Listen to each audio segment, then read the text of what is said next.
Hello, hello, hello. Can everybody hear me? Yes, I can hear you. Okay, lovely, lovely. I can hear you. Wait, 1 second, I'll be right back. I can hear you.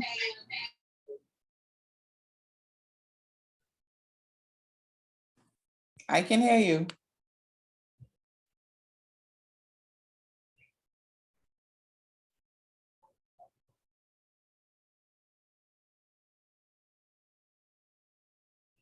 Well, good night, everybody. Welcome aboard the Credit Collections Express.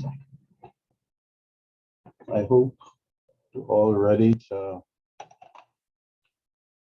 get through the next 10 weeks as smoothly as we can. Hopefully, it will not be too stressful for you. I don't think it will be. It shouldn't be. Perhaps when you do credit collections too, maybe that one might be a little bit, but not this one. This is just to warm you up a little bit. Sure, my name is Samuel Wilkinson. Let me just see if I can get some contact information up real quick for you. Just give me 1 second so that you can make a note of it.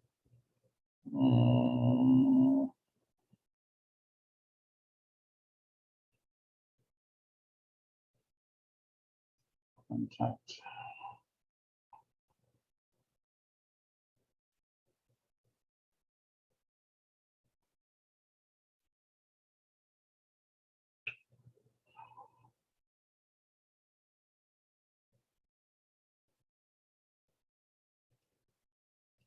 Okay, there we go. And then, okay, share screen.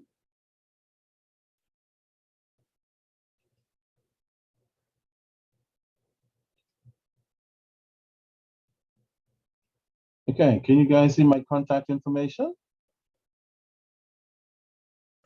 Yes. Yeah, if you can write that down somewhere, my email address, I'm always checking it. And my cell number, if you need to touch base with me for some reason during the semester, or drop me a quick text to get an update on something, please feel free to do that. As I said, my name is Samuel Wilkinson. I should be your lecturer for the next 10 weeks as we plod through Credit and Collections 1.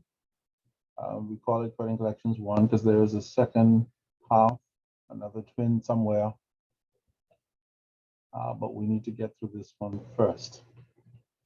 So before we go any further, let me just say, as a way of introduction, that I've been teaching with the Institute for Sense Forever. Credit and Collections is only one of the courses I teach there. I teach compliance, I teach CIRM, I teach professional certification courses, I teach accounting, I teach all kinds of stuff there. And I've been doing it for, let me put it this way, since I had black hair, and now it looks like it's going to another color, but it's been some time. So also taught at the University of the Bahamas long before it became a fancy university and all that stuff in some other places. So I hope that makes me somewhat qualified to run you through this semester and some of this interesting stuff. So before we go on, let me just have you introduce yourselves. That might be the next best thing. Everybody have my contacts? Yes. Yes. Okay, fantastic. Yes. All right, I have the class list in my hand. I'm just going to go down the list, beginning with number 1, no particular order. And when I call your name, I'd like for you to introduce yourself to me and to your colleagues, because we'll all be sitting around the virtual table for the next 10 weeks, please.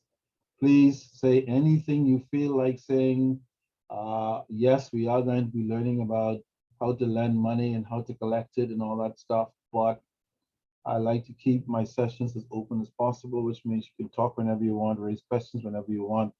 You don't have to wait until the end of the class, the next class, any of that stuff. just start talking and we'll all start listening if you have something to say. If you have examples at work, you may want to put it out without calling any names and numbers to say, there's a situation, what do you think? What do you guys think? Anything of that nature, please feel free to raise any questions or give us any topologies or any situations that might be helpful to your colleagues in the room. Remember, everything you say has the great likelihood of helping somebody else. And in my class, for sure, there's no such thing as a stupid question. Okay, I shall determine that. Unless I say that was a stupid question, there's no such thing. Okay, so please feel free. All right. Who's first on my list? Let me see. This looks Italian. Is that Gianni Ascanti?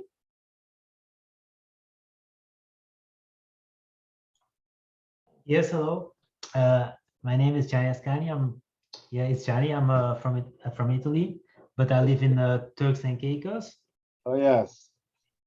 And so, Okay. I work for British Caribbean Bank. I'm the deputy managing director, and I've been doing some credit courses over the past year, and this is the first one I do with the Bahamas Institute. Excellent, excellent. Well, welcome aboard, Gianni, and hopefully by the time this is done, you have some additional credit stuff under your belt, and then hopefully it will encourage you to do part 2, which will give you even another perspective in the world of credit, because sometimes folks feel that credit and loans are just about real property and purchasing a car, maybe a house, such as a mortgage loan or consumer loan, but you'll discover between parts 1 and 2 that credit activity goes beyond those things, interestingly enough. So yeah, welcome aboard. Okay, great to have you. Thank you. Okay, LaShawn Brown. LaShawn? Hi. Hi, LaShawn. Yes, my name is LaShawn Brown. I'm currently a payroll officer as well as a revenue officer at the Department of Environmental Services. Yes. And because of my years of spending there and working in that section, I decided that I want to do the credit and collection, because with revenue, you do a lot of credit and you pay stuff that's a lot of backing up. So I need to know exactly what I need to do and the order that I need to put it in. So that's it for me. Absolutely. You're definitely in the right place. I'm sure you'll pick up quite a few nitbits along the way that will help you to get your job done. Actually, not only is this information I found be useful on the job, depending on where we work, but also a lot of this stuff we can use in our personal lives in terms of how we perhaps borrow money, lend money, manage our repayment schedules and all this kind of stuff, making decisions about who to lend money to and who not to lend money to. So a lot of the techniques you can actually use, you'll find even in your personal life. So way to go, LaShawn, welcome aboard. Okay, is that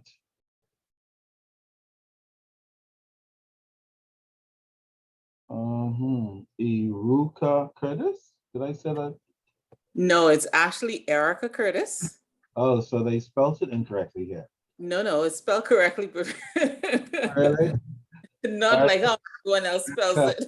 Erica, is it really spelled correctly? It is. My foot. This is the first time, I've been around for quite a number of decades already. And every time I thought of seeing the last of something interesting, something new comes up. Erica, I must say, this one has been added to my repertoire of Okay. very interesting things. Yes. Right. My name is Erica Curtis. I am presently employed at the Bahamas Mortgage Corporation. Yes. And I am an insurance officer. I constantly look at files, for loan files, and so this will be a good training for me to get the full scope of the background of what it is, the insurance that I do. Absolutely, absolutely.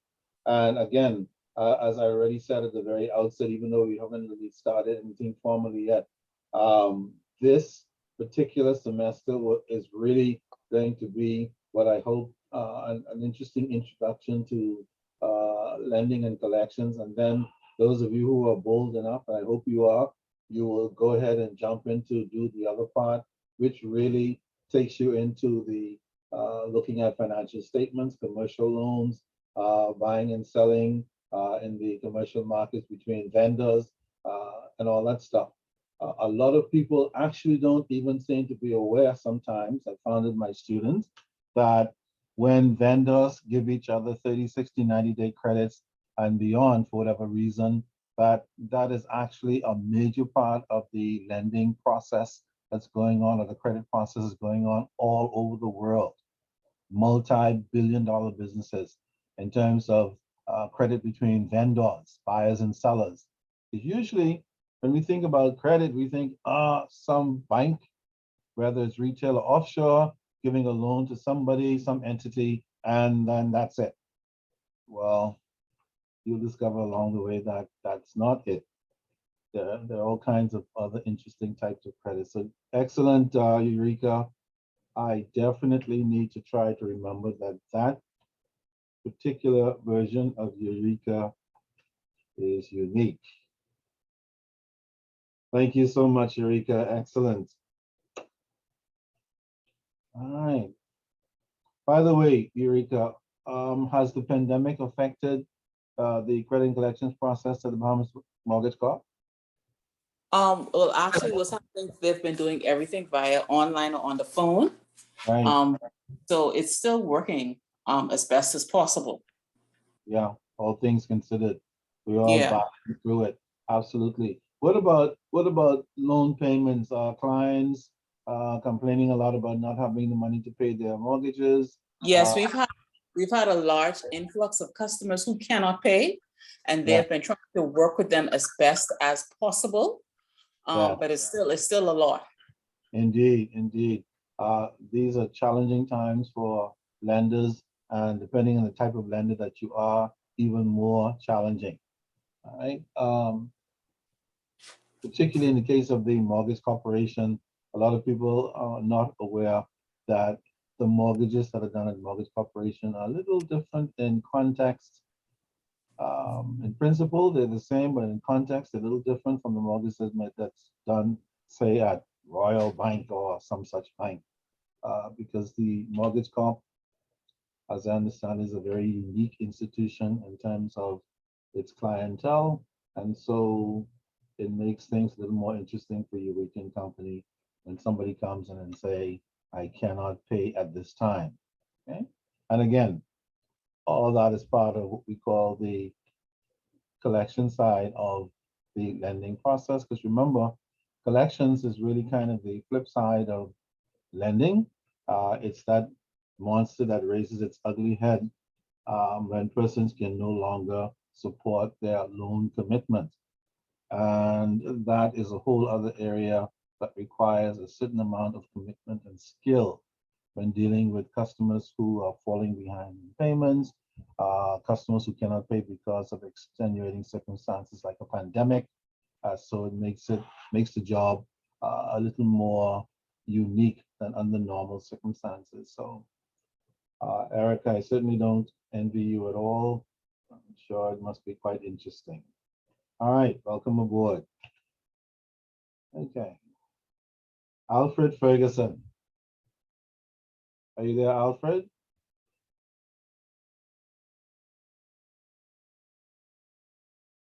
Okay. Yes, Alfred will join us in a little while. He's probably in the back cave.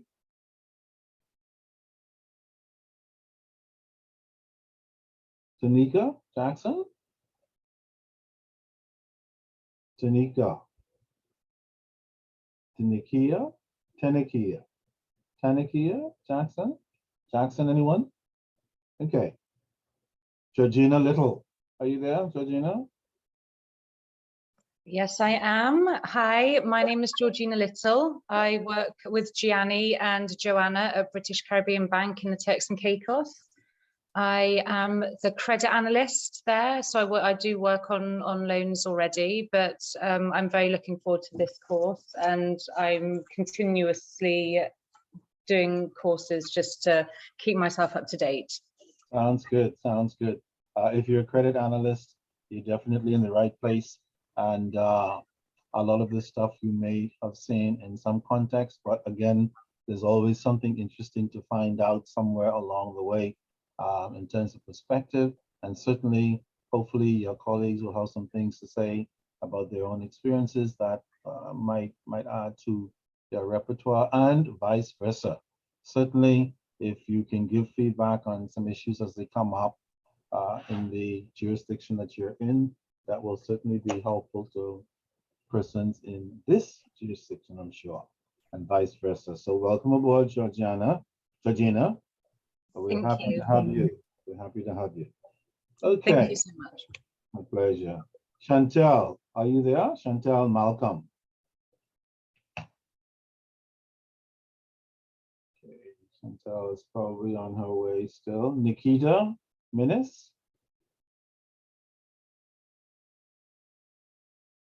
Okay, dokie. Enrique. Russell. Okay. Omara. Strong. Okay, and Renee Saunders. Okay, this is hope. I guess they shall join us later. Sometimes folks get tied up and don't get in until the second class. That's not unusual. Is there anybody's name I didn't call? Yes, me, Lachey Brown. Lachey. Okay, Lachey. Let me just make a note of that here. Lashae. Okay. Brown, excellent. And Lachey, you are currently employed at, Commonwealth Bank okay. Commonwealth Bank. in special credit. Excellent. So you're definitely in the right place already. All right. Yes. You have my email address. When we're done, can you please send me your contact and your phone contact and your email? Okay, will do. Okay, so I can add it to the list. But in the meantime, we need you to introduce yourself, Lachey. Okay. Hello everyone. My name is Lachey Brown. I'm currently employed at Commonwealth Bank in special credit, and this have been 4 months now. But I was previously employed at Education Loan Authority. 7 Right. years I was a collection officer. My. I hope you're not an alcoholic yet as a result of that job, Lachey. Only a little bit. I know it couldn't have been it, it could not have been an easy job. I shall speak for you. You're probably certainly not disheartened to be at Commonwealth Bank as opposed to the education loan You are so section correct. side. Yeah, I have tried to suggest some things to them a few years ago because I used to be a loan manager back in the day at the Bank of Nova Scotia. Wow. Yeah. I wouldn't say how long ago that was. I've already dated myself a little bit as it is. I just can't believe how quickly the bloody time has gone. But anyway, yeah, I used to be a loan manager at Bank of Nova Scotia back in the day. Worked at most of the branches. Most of them are still there. Main branch downtown, East Bay, the branch in Cable Beach before Cable Beach was transformed into the monster that it's not monster, you know what I mean? That great, beautiful thing that it is now. And that kind of stuff. But yeah, and part of my work in credit had to do with delinquency, that monster. And That's the delinquency, monster. yeah, it is. A lot of people who have not worked in delinquency anywhere have no idea what people who work in delinquency go through. They think that any fool can do it. Anybody can pick up the phone and call and say, bring the payment, because that's what they think it is. Bring the payment. I think I've heard every lie there is. I have no doubt about that. I think there's much more too. And there is more. Uh, there's much more. Ah, my. So let's say welcome aboard. Thank you so much. I know you're happy to be, other than at the Educational Loan Delinquency Department.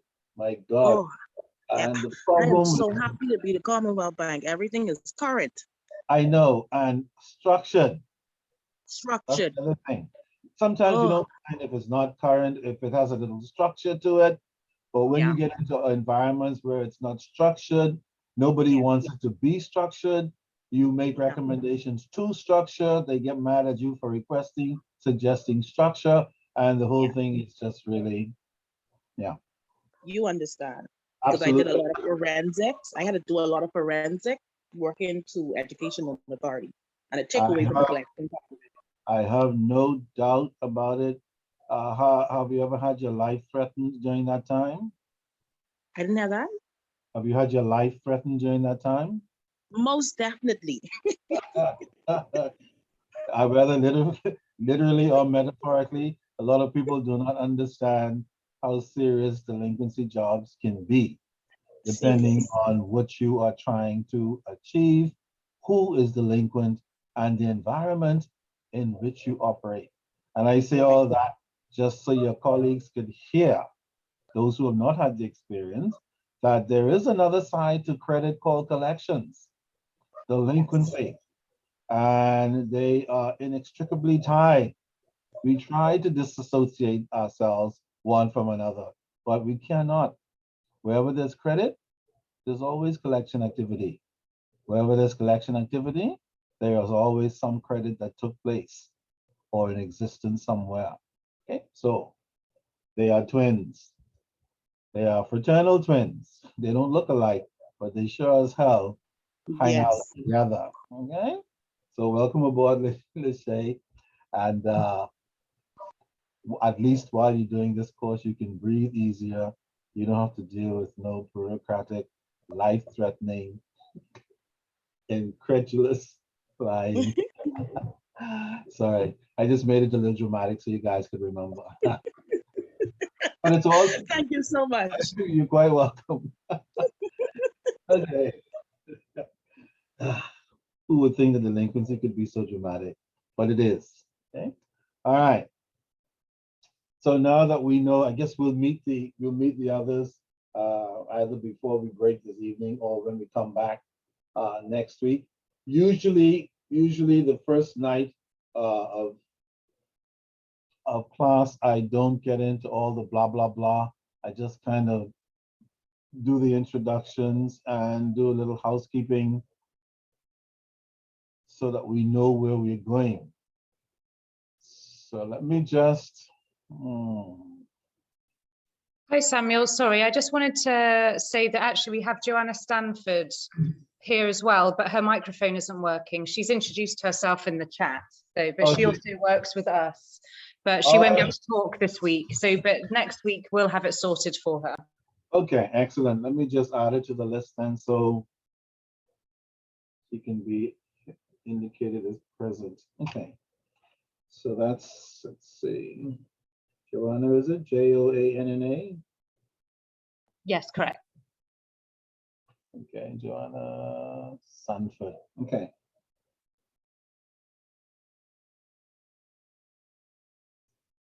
And of course, Georgina, please give her, if she doesn't have my contact information, make sure she gets it so she can send me her email address and phone contact in case I need to touch base for any reason during the semester and vice versa. Okay. Yep, not a problem. She can still hear and see everything, but she just can't speak. You can't hear her. So that's it. All right, excellent. So she's gotten all that stuff. So Joanna, just send me that information when we're done, and that would be fine. All right. Did the Institute mention anything to you about textbooks? Sent you anything electronically? Yes. Okay, so you should have a textbook that has credit collections 1, and then some diagram with something on it that like a keyboard. Do you have that? Yes. Yeah, we were sent that. Fantastic. That is going to be the text that we're going to be using primarily for this semester, and along with any other yapping and yipping and anything else you introduce to the group, please feel free to introduce to the group information, experiences, anything of that nature that would be helpful. Anything you say, somebody's going to learn something along the way. For example, like Lishay, when she mentioned that bloody government delinquency section, and it just brings back horrible memories of things to be done and still yet to be done. Okay, so you have your textbook. I shall send you kind of a course outline to give you some indication of what we'll be covering each week. It's not going to be a perfect storm in any event, but it'll be an outline of what we will hope to do. Typically, we have 10 weeks to do this, 2 of which will be examination weeks. So we have 8 weeks of lectures from 6 o'clock to 9 o'clock. And so we're looking to cover at least what I call one section, or what some other people might call one chapter per week. But you'll see how that will work in the course outline. My thing is for students, the key is to try to stay read up ahead, a couple of pages ahead each time. So when we come into the classroom setting, if you have any questions, you can raise them. If you want to debate something, you can do that. And certainly, once the discussion begins, we'll all have at least an idea of what's going down. Okay? So that's just a case in point for you. The other thing, your grading schedule for this semester, I think the passing grade for this course, if I'm not mistaken, is 70. I'll confirm that. I don't know if anybody's told you, but I'll confirm that for you. I think it's around 70%, which I don't think should be a difficulty for anybody in this group, given my initial citing of what I see there. The grade allocation will be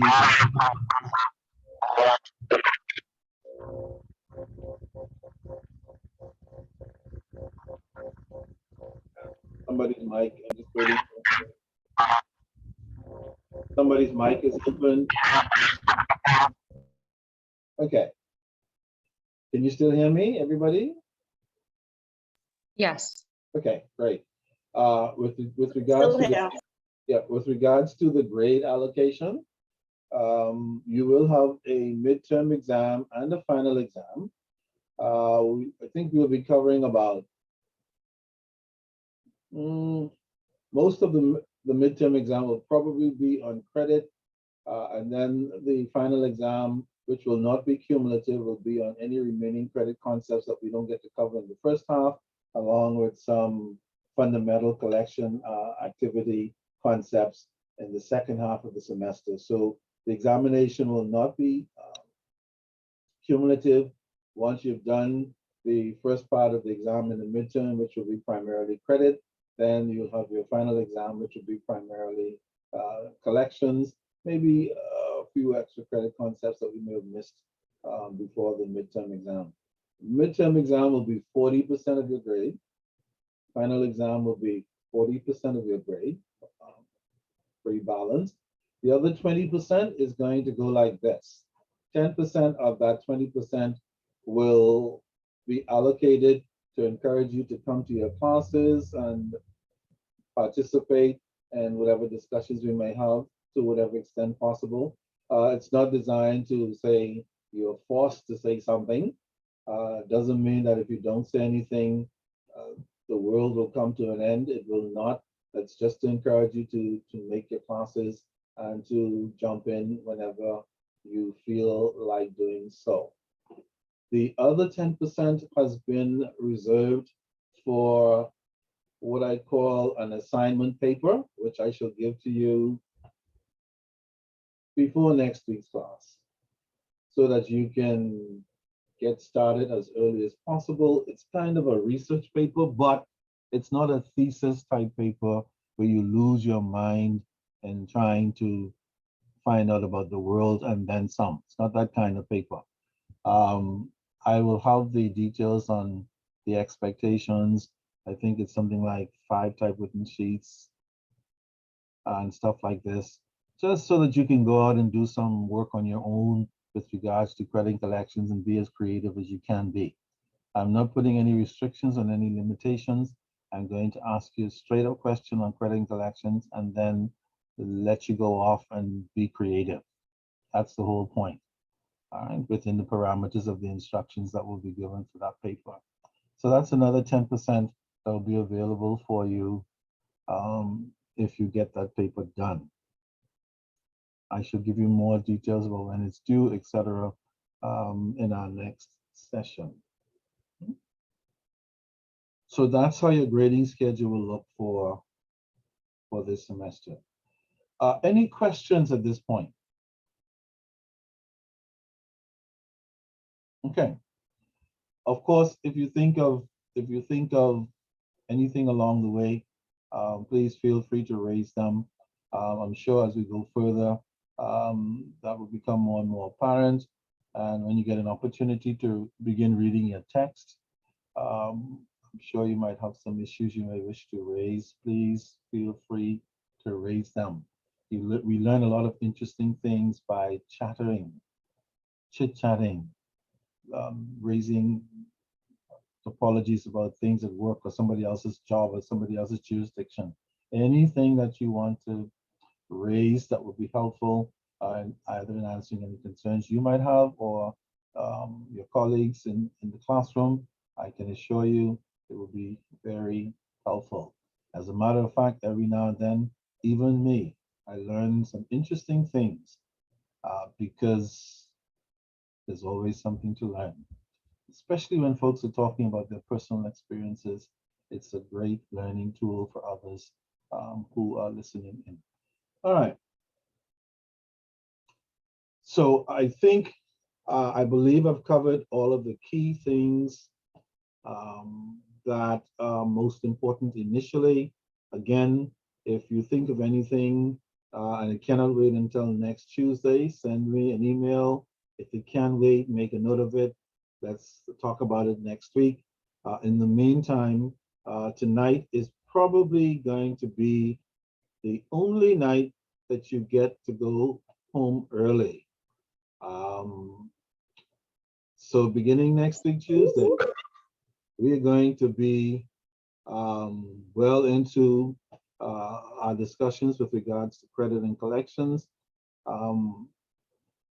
Do I give any breaks between 6 and 9 o'clock? Not officially, but if you need to run off somewhere for a minute to get some water, snooze for 2 minutes, whatever you need to do and come back, you're allowed to do that.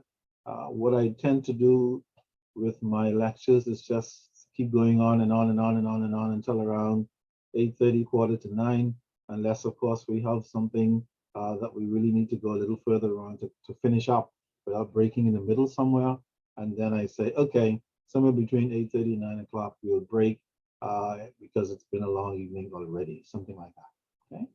So again, that means that today is the only day I will let you off the hook, but I can assure you we shall make up for it next week. But before I let you go, I just want to ask one question across the board. And that is, what is credit? Anyone? What is credit?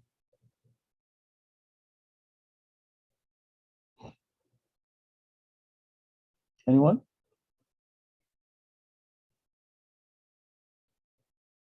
Doesn't have to be a formal answer. Okay, let me put it another way. What is borrowing?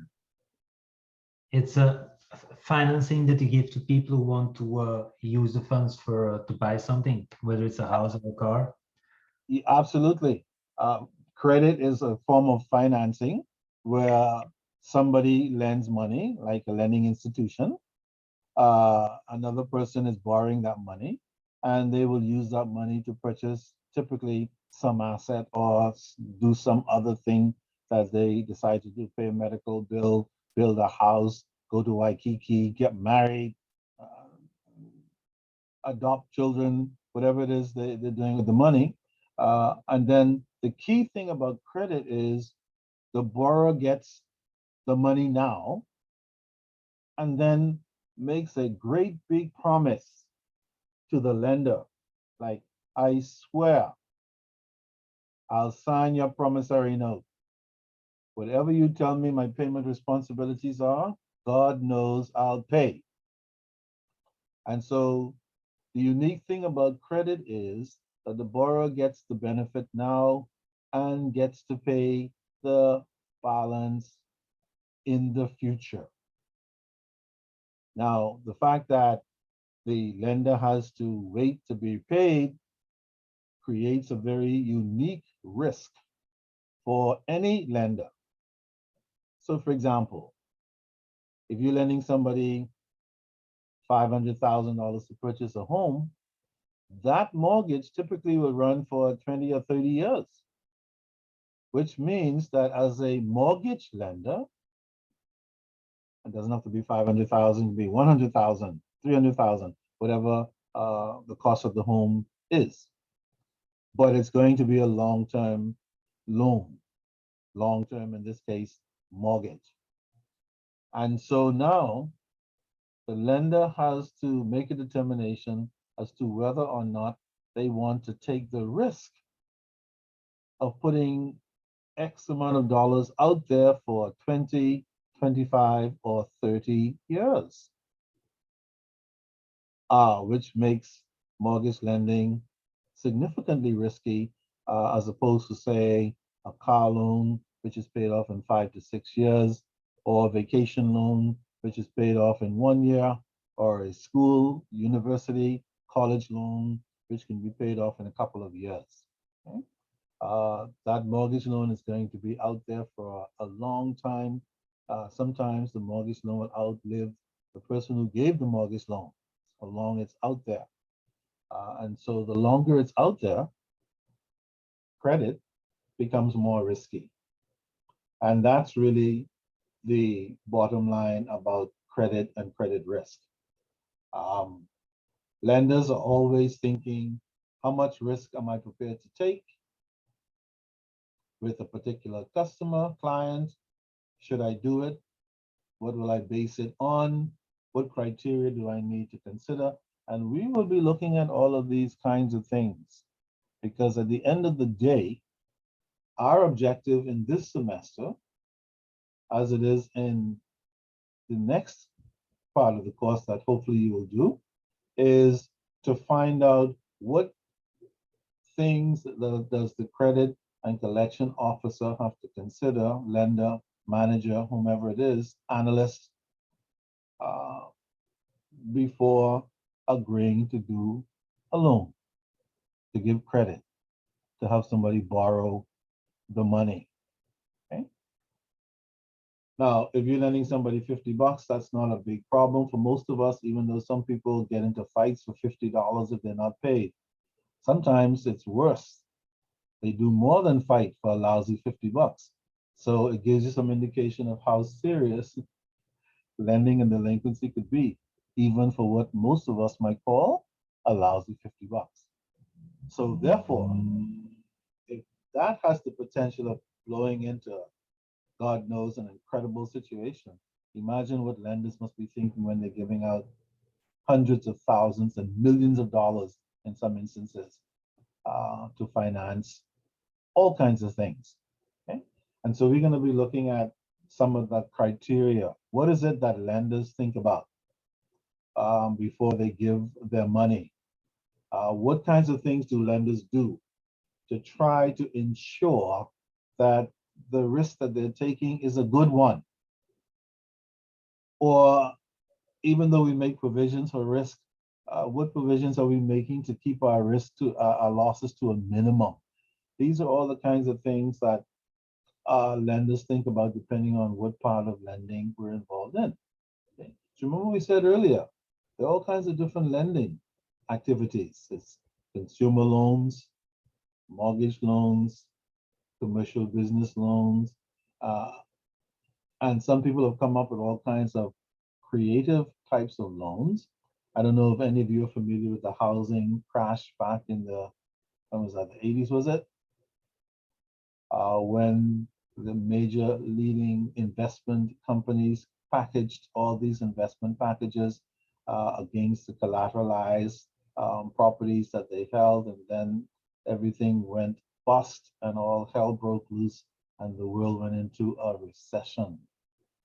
Okay, all because of some lending practices that went very badly, that the criteria was very poorly established, that folks were looking to make a quick buck rather than the long-term benefit for everyone.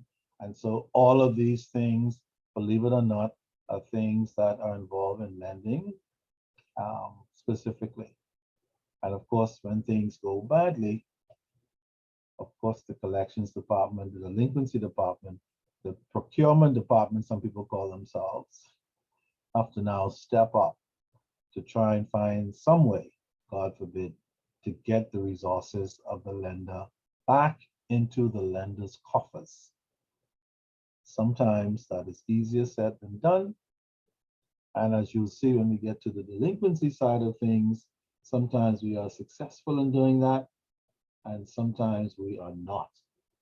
As a matter of fact, some of you might be well aware already that every year lending institutions, banks and others end up writing off tens of millions of dollars in bad debt. God forbid, believe it or not.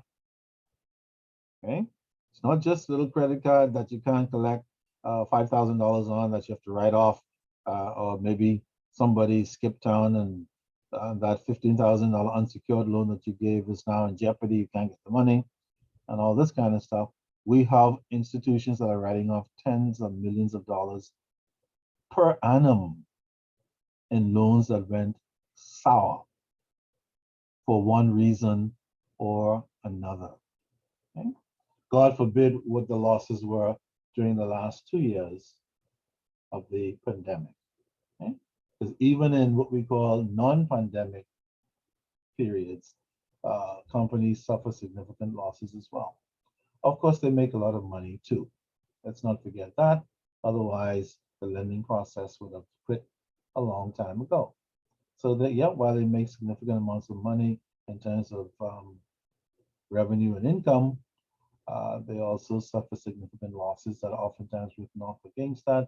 And so they're not as successful in any particular year as they want to be from time to time. So what am I saying? All of this to say, to introduce you to the fact that credit is a very complex phenomenon, but not complex in the sense that it is beyond our comprehension. That's not what I mean.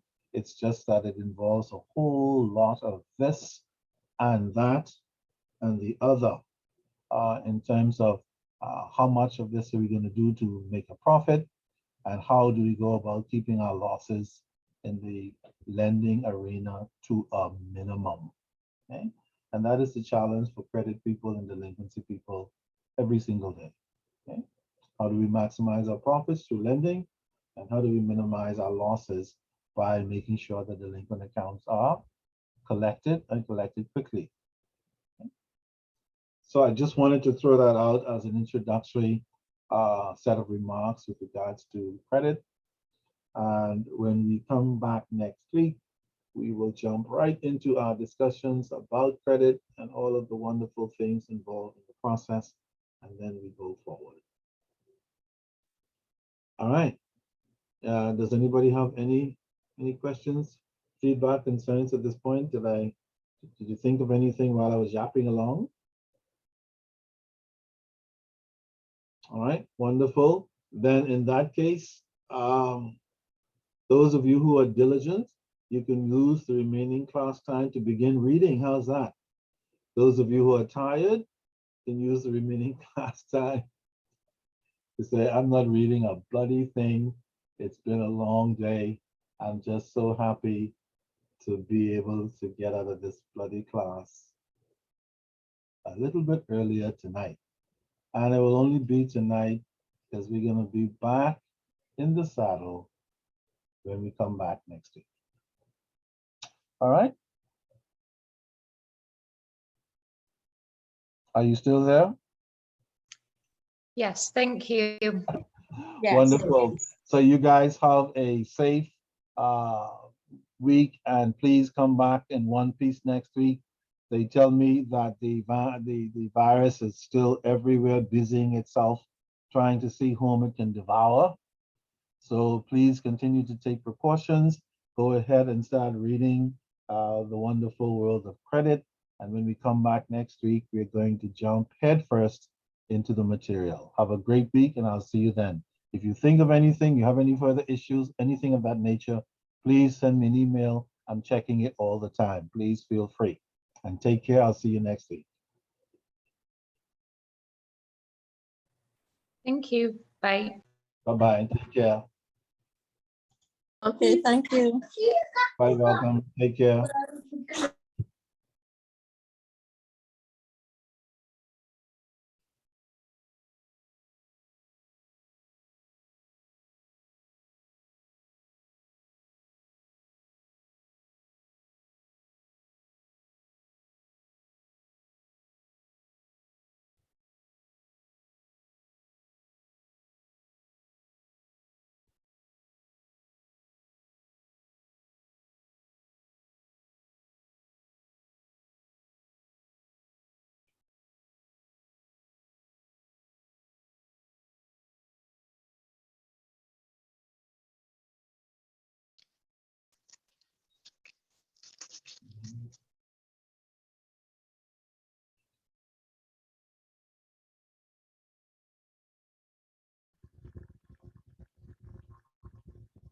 All right, thank you. Okay, take care. See you next week. All right, see you too. Have a good night. Thank you. You too.